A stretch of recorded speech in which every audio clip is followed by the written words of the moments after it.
Los pescadores asentados en la costa constituían un mundo aparte, lejos de las grandes ciudades y de los centros ceremoniales y administrativos. Con sus embarcaciones de enea o espadaña, llamadas caballitos de totora, aún utilizadas por los pescadores peruanos, se adentraban en el mar para pescar.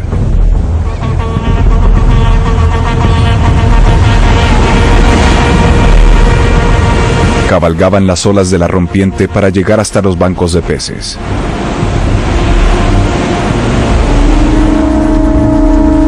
Los cortejos religiosos llegaban periódicamente hasta la playa para recoger conchas marinas.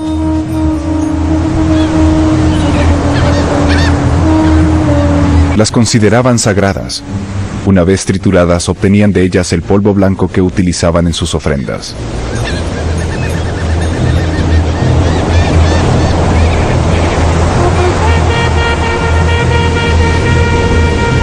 Al atardecer, regresaban con sus capturas.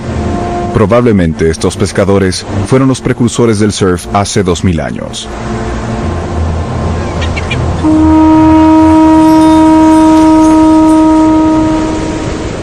Con embarcaciones más grandes, también construidas con juncos de totora, navegaban hasta las lejanas islas de Ecuador para conseguir conchas de Spondylus.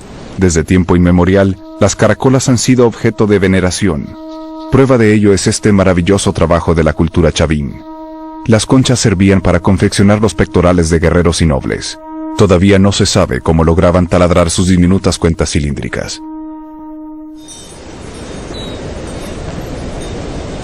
Taresta chaine da chipa y a chek jos nem am fecho.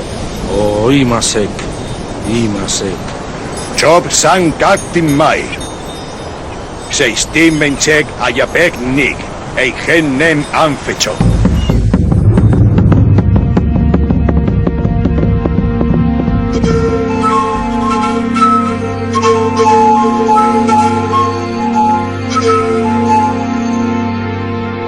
En el fondo de la tumba se percibe claramente la forma de un sarcófago de grandes dimensiones, 1,30 m de ancho por 2 de largo, casi las mismas medidas que el del señor de Zipán. Pero al poco tiempo sucede algo que desalienta a Lucho Chero. Dos. Uno. Y eso otro. Parece que hay 2 ataúdes, lo que significa que el entierro no es tan importante como se pensaba, aunque hay una marca extraña en el piso. Lo cierto es que hay una cosa que estamos tratando de ver si continúa o no. A diferencia de la mayoría de las culturas preincaicas, a los mochicas no se les enterraba en posición fetal. Los entierros más simples corresponden a campesinos, apenas envueltos en un manto y sepultados en una fosa sencilla. Otros tienen algunas ofrendas y se encuentran protegidos por envoltorios y colocados en tumbas rectangulares de adobe o piedra. Los de mayor rango poseen elaborados ataúdes y cámaras con nichos para numerosas ofrendas. Cada tumba refleja la función y la clase social a la que pertenecía el difunto. Hoy se han realizado ceremonias de pago a la tierra. Los trabajadores temen al llamado mal de Huaca, una superstición en la que los poderosos espíritus que moran en las pirámides se apoderan de la vida de los que profanan sus secretos. Ofrendan a la Pachamama, la diosa de la tierra, para que les dé valor y les proteja. Y hay una muy buena noticia: se trata de un solo ataúd. Lo que parecía la división entre 2 ataúdes es la tapa central del sarcófago, que al romperse las vigas de algarrobo por la presión del relleno adoptó esta posición. El optimismo regresa al ánimo de los arqueólogos. Además aparecieron las primeras ofrendas de cerámica.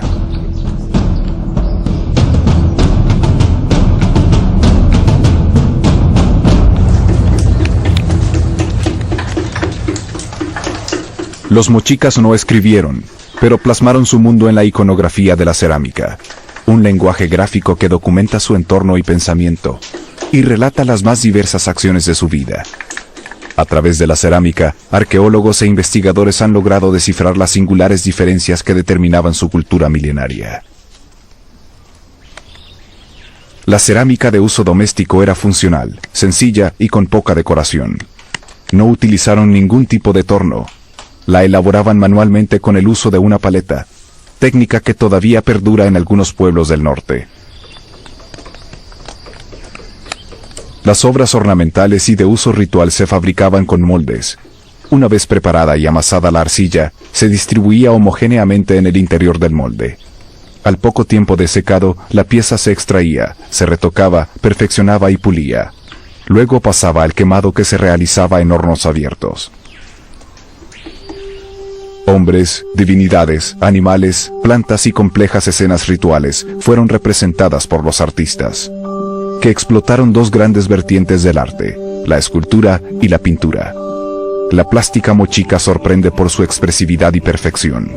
Son verdaderos retratos de arcilla, comparables a las esculturas del viejo mundo. A través de la cerámica sabemos que los mochicas utilizaban pinturas faciales y corporales que representaban el estatus social y la pertenencia clánica. También se usaban en diferentes ceremonias o para marcar determinadas acciones. El proceso de producción comenzaba con una escultura de donde se obtenían las dos mitades del molde. La cerámica reproduce prácticamente a todos los personajes, desde músicos y agricultores a divinidades antropomorfas como el dios cangrejo. Casi la totalidad del trabajo de los alfareros se destinaba a las ofrendas que acompañaban a los difuntos. Son famosas las figuras eróticas, que una vez más, evidencian el alto desarrollo cultural que alcanzaron los mochicas.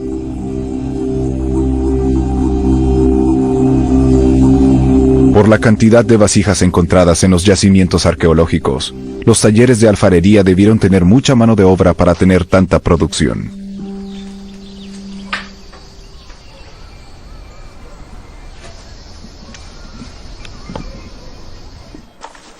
Comienzan a aparecer las primeras piezas oxidadas de cobre bañado en oro.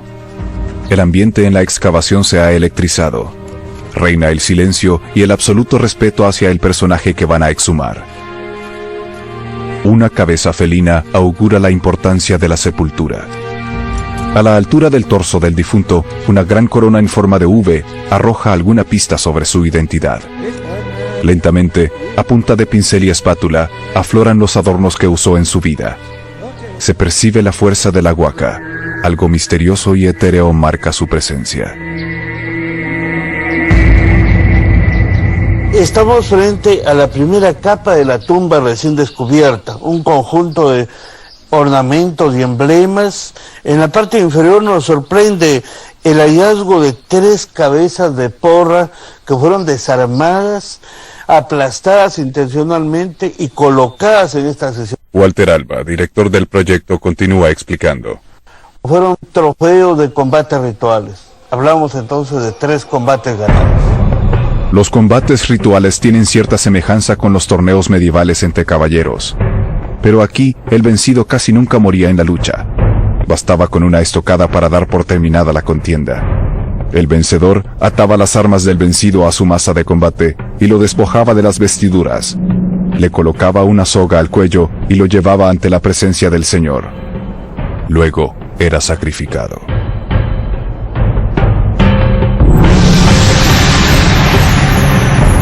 La masa de madera recubierta de cobre era el arma principal de los mochicas. Pesaba unos 5 kilos y producía un poderoso impacto en el adversario. También utilizaban cuchillos y lanzas que eran proyectadas mediante estólicas, potenciando su fuerza y alcance.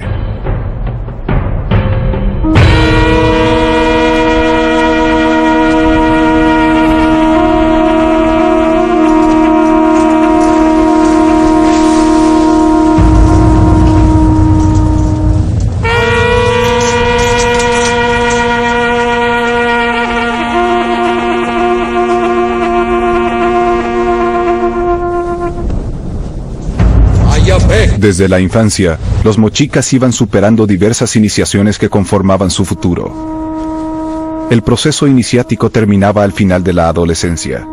Entonces, se celebraba una carrera ritual. El vencedor pasaba a formar parte de la guardia personal del Señor.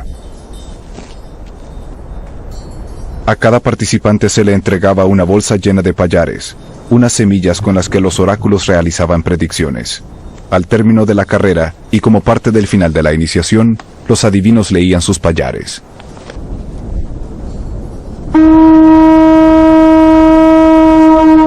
Mejía. Teits man chile chuna mi kerkolen. Josenen men man teits.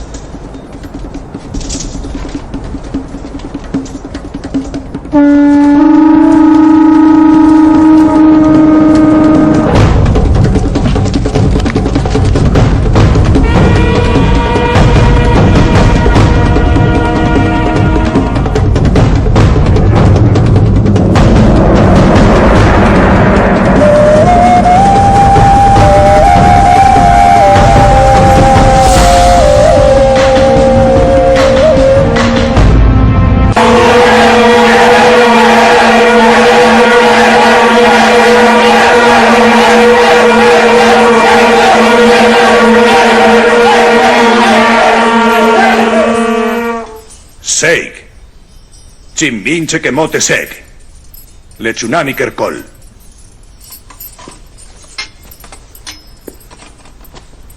Fufang.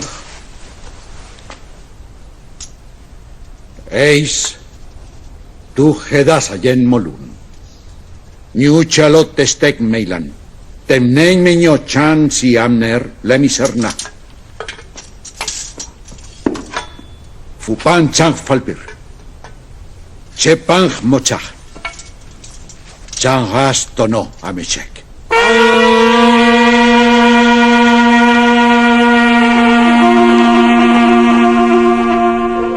Se encuentran 6 cabezas felinas de cobre bañado en oro. El descubrimiento podría ser importantísimo. Walter y Lucho creen que se trata del cuarto personaje de la iconografía moche del que no se sabe nada hasta ahora. ¿Cómo es posible que los mochicas supiesen dorar el cobre? Algo que en Europa se consiguió a finales del siglo XVIII mediante procesos de electrólisis. Lo cierto es que ellos lo lograron hace 1900 años.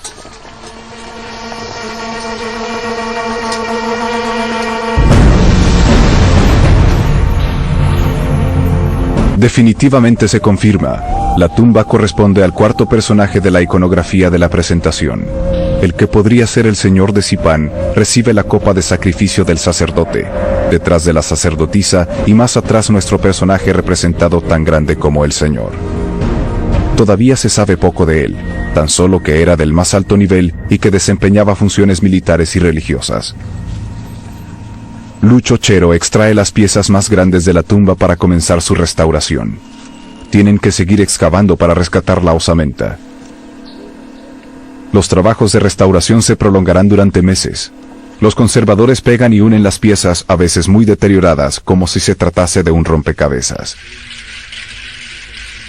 Con la ayuda de un bisturí, desprenden las capas de óxido de cobre para que aparezca el baño de oro. Estas piezas serán expuestas en el nuevo museo del sitio, en el propio yacimiento, al igual que las que se encuentren en los próximos hallazgos.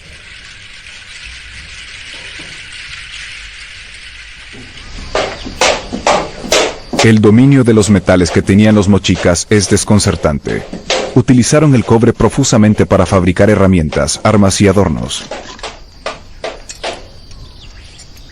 Las piedras extraídas en las minas se trituraban en los batanes para reducirlas a pequeños trozos antes de introducirlas en el horno.